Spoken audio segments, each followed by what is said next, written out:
hello everyone! I know it's been a long time since I made a video. If you're wondering where I've been these last few months, well, first of all, I had a total health breakdown.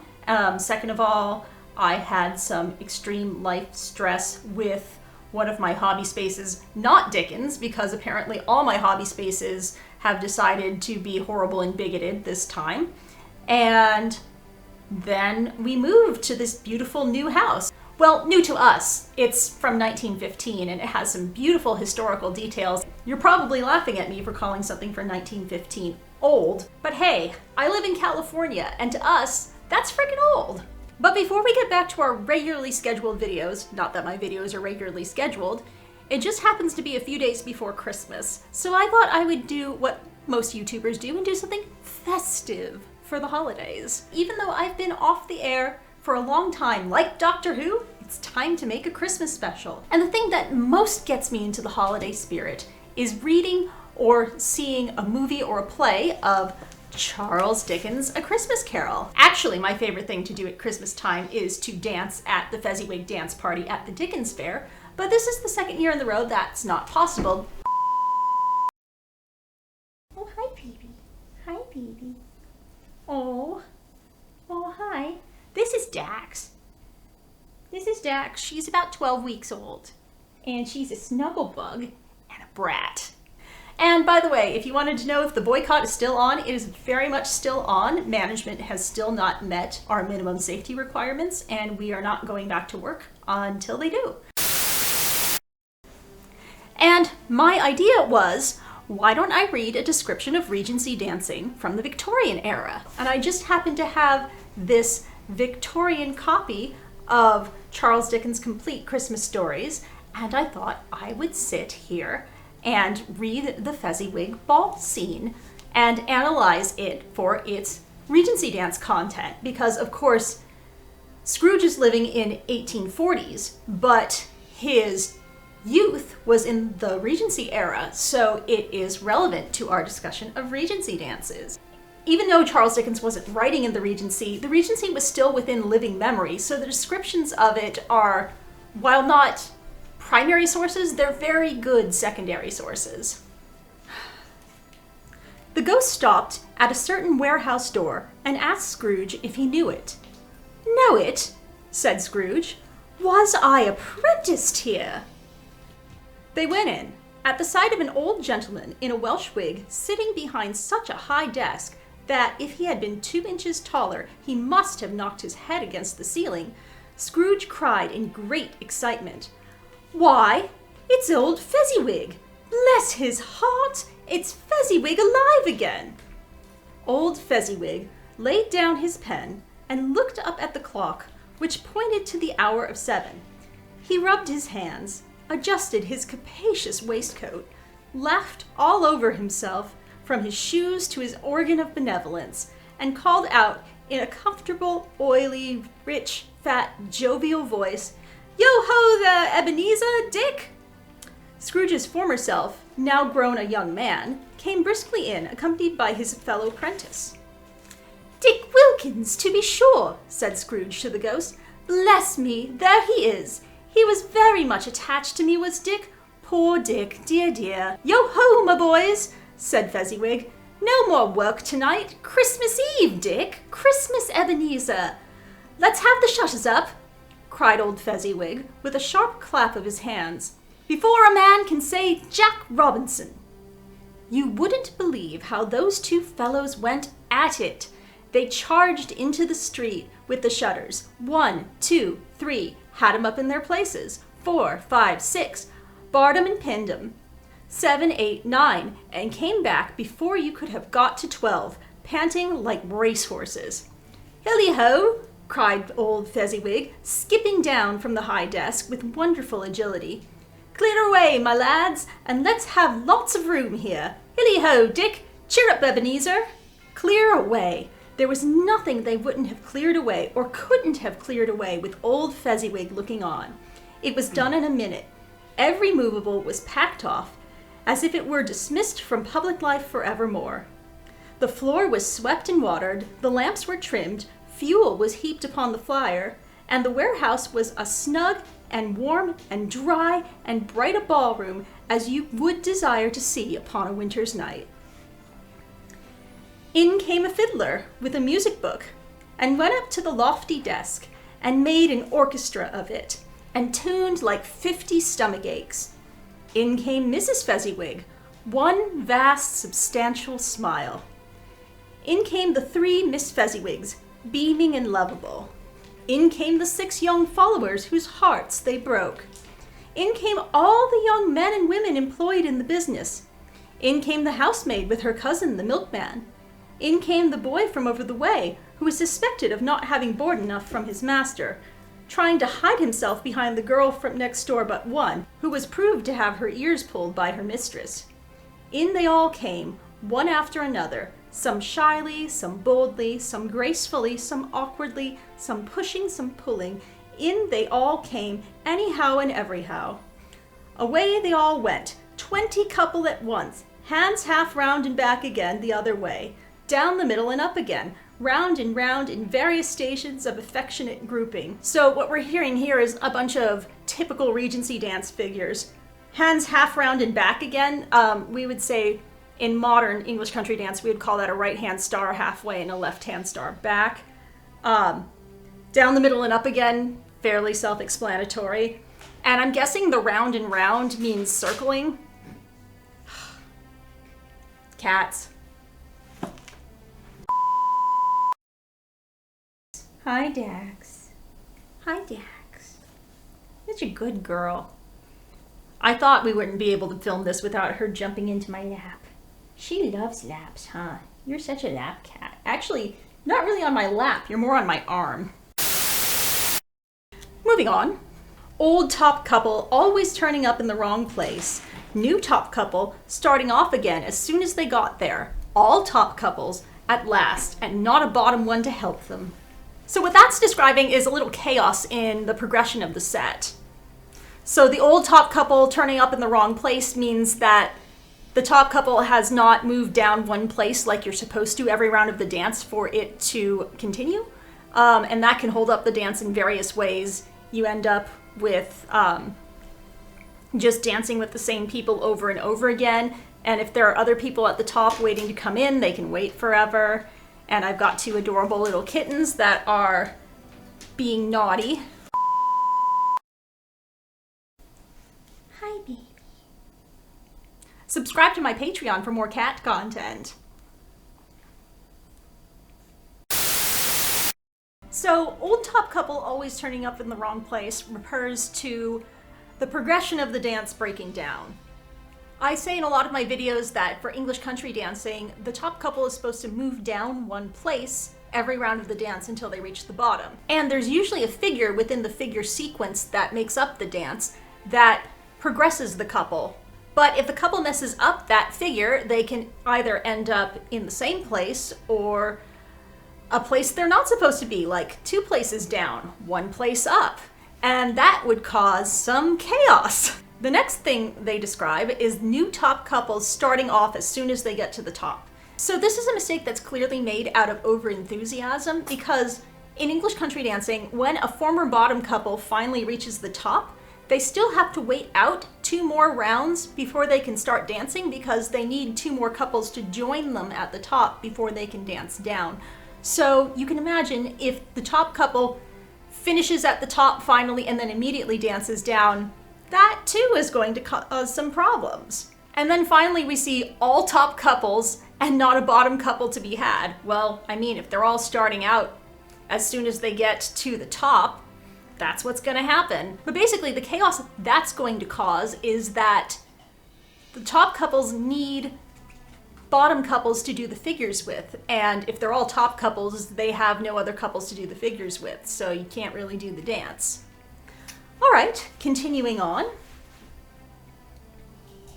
When this result was brought about, old Fezziwig, clapping his hands to stop the dance, cried out, "Well done!" And the fiddler plunged his hot face into a pot of porter, especially provided for that purpose. But scorning rest, upon his reappearance, he instantly began again, though there were no dancers yet, as if the other fiddler had been carried home, exhausted, on a shutter. and he were a brand new man, resolved to beat him out of sight or perish. There were more dances, and there were more forfeits, and more dances, and there was cake, and there was negus, and there was a great piece of cold roast, and there was a great piece of cold boiled, and there were mince pies and plenty of beer. But the great effect of the evening came after the roast and boiled, when the fiddler, artful dog mind, the sort of man who knew his business better than you or I could have told him, struck up Sir Roger de Coverley. Then old Fezziwig stood out to dance with Mrs. Fezziwig. Top couple, too, with a good stiff piece of work cut out for them. 3 or 4 and 20 pair of partners, people who would not be trifled with, people who would dance and had no notion of walking. So you may be wondering why the fiddler, after one dance, feels like he needs to dunk himself in a pint of beer. Well, the thing is, English country dances back then typically ran at least 20 minutes, and if there's 20 couples in the line, it might have been a little longer than that. It might have been closer to half an hour. So that's a long time to be fiddling, and the fact that he just downs a beer and goes right back at it is astounding. So the next dance description we hear in this passage is when the fiddler strikes up the tune Sir Roger de Coverley and Mr. and Mrs. Fezziwig stand up to dance. Now, I've talked a little bit about Sir Roger de Coverley, but let me cover it again. Yeah, I know that was bad. I'm not even sorry. So for those of you who haven't heard my commentary on Sir Roger de Coverley from other videos, basically it was a finishing dance in the Regency era, meaning it was the dance that you would typically end the evening on. It wasn't the only finishing dance, but it was a popular one. And how it was different from normal English country dances is normally within the long set, the top couple will dance in groups with 2 other couples. But in Sir Roger, the top couple dances with the entire set. So there are figures every round of the dance that involve every couple in the set. This makes each round of the dance quite long, especially if you have a big set. But the fun is that you get to dance with everyone, and at the end of the evening, it's a great way to kind of say goodbye to everyone. And the last thing I notice here is that they talk about these dancers are not to be trifled with. They would dance and they had no notion of walking. This is another aspect of Regency dancing that I've covered extensively in other videos.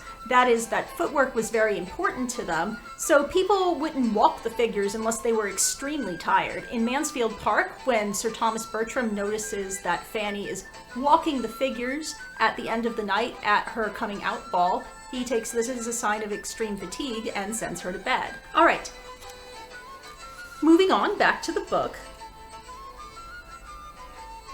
But if they had been twice as many, 4 times, old Fezziwig would have been a match for them, and so would Mrs. Fezziwig. As to her, she was worthy to be his partner in every sense of the term. If that's not high praise, tell me higher and I'll use it. A positive light appeared to issue from Fezziwig's calves. They shone in every part of the dance like moons. You couldn't have predicted at any given time what would have become of them next. And when old Fezziwig and Mrs. Fezziwig had gone all through the dance, advance and retire, both hands to your partner, bow and curtsy, corkscrew, thread the needle, and back again to your place, Fezziwig cut so deftly that he appeared to wink with his legs, and came upon his feet again without a stagger. So I love that description of Fezziwig doing fancy footwork and seeming to wink with his legs. That's just, I don't know how you would wink with your legs. Maybe that's in the motion of the knees, that, you know, kind of like an eyelid. Your knees are going up and down, like closing and opening. It's a nice word picture anyway. So one thing that really interests me is the description of the figures they give for Sir Roger de Coverley. Namely, advance and retire, both hands to your partner, bow and curtsy, corkscrew, thread the needle, and back again to your place. From the descriptions I've seen of the dance from the Regency, and for a good example of this, I'm going to show you a copy of the description that Thomas Wilson gives. But basically, with the exception of the addition of a bow and curtsy, this is exactly the dance that Wilson describes. If you look at these diagrams from 1809, you can see the 3 primary figures The advance and retire, turn by hands, all that jazz to the long corners, the corkscrew figure, and the thread the needle figure. Now, Dickens was born in 1812, which means he was 8 when the Regency ended. That is, the Prince Regent became George IV in 1820. And that's old enough that most people can remember, so it could be that he's just accurately remembering what the dance was like in his childhood. Or the dance just hadn't drifted a lot in 30 years, possibly both. Either way, good on him. That's a good description of a dance from someone who isn't a dancing master. So that's actually the last dance description in the passage. I know it's not a lot, but for people like me who are interested in reading sources from the era or from close to the era that depict how people actually danced, it has some good morsels in it. I enjoy reading it from that perspective, certainly. However, I'm not the sort of person that's just going to leave you in mid-story this way, so I at least want to get to the end of the Fezziwig scene. So, for those of you who were here for the dance descriptions, there you are. For those of you who would like to finish to the end of the Fezziwig scene, follow me. When the clock struck 11, this domestic ball broke up. Mr. and Mrs. Fezziwig took their stations, one on either side of the door, shaking hands with every person individually as he or she went out, wished him or her a Merry Christmas. When everyone had retired but the 2 prentices, they did the same to them, and thus the cheerful voices died away, and the lads were left to their beds, which were under the counter in the back shop. During the whole of this time, Scrooge acted like a man out of his wits. His heart and soul were in the scene, and with his formal self, he corroborated everything, remembered everything, enjoyed everything, and underwent the strangest agitation. It was not until now, when the bright faces of his foremost self and Dick were turned from them, that he remembered the ghost, and became conscious that it was looking full upon him, with the light upon its head burnt very clear. "A small matter," said the ghost, "to make these silly folks so full of gratitude." "Small?" echoed Scrooge. The spirit signed to him to listen to the 2 apprentices, who were pouring out their hearts in praise of Fezziwig, and when he had done so, said, "Why, is it not? He has spent but a few pounds of your mortal money, 3 or 4 perhaps. Is that so much that he deserves this praise?" "It isn't that," said Scrooge, heated by the remark, and speaking unconsciously like his former, not his latter self. "It isn't, spirit. He had the power to render us happy or unhappy, to make our service light or burdensome, a pleasure or a toil. Say that his power lies in words and looks, in the things so slight and insignificant that it is impossible to add up and count 'em. What then? The happiness he gives, it's quite as great as if it cost a fortune." He felt the spirit's glance and stopped. "What is the matter?" asked the ghost. "Nothing particular," said Scrooge. "Something, I think," the ghost insisted. "No," said Scrooge. "No, I should like to be able to say a word or 2 to my clock just now, that's all." His former self turned down the lamps as he gave utterance to the wish, and Scrooge and the ghost again stood side by side in the open air. "My time grows short," observed the spirit. "Quick." And I hope you're all familiar with the story. I hope I'm not leaving you on a cliffhanger here. If you really haven't ever actually read it, I mean, I know pretty much everyone's seen some movie version or a parody of A Christmas Carol, but if you haven't actually read it, it's a novella. It's only about 70 pages long. It's some of Charles Dickens' most readable prose, and I would highly recommend it. It would probably only take you a couple of hours, and it's a great thing to do over the holidays.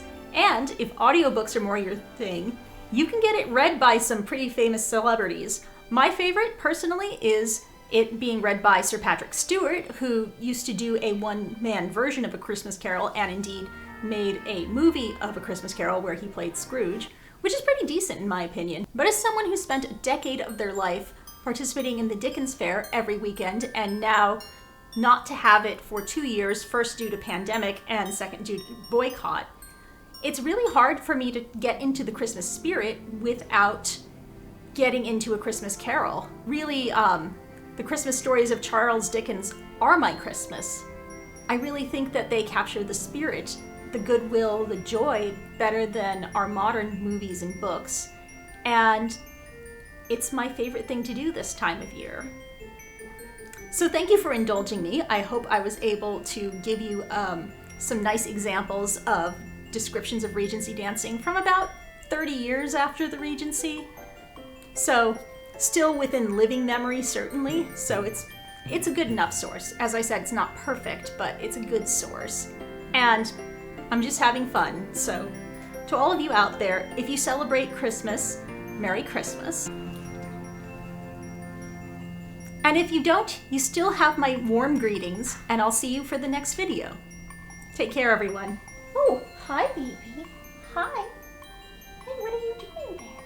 You gonna say hi? You gonna say hi, sweetheart? Nope, you're gonna be a wiggly kitty. You're gonna be a little wiggly kitty. Oh, hi, baby. Hi, baby. Oh.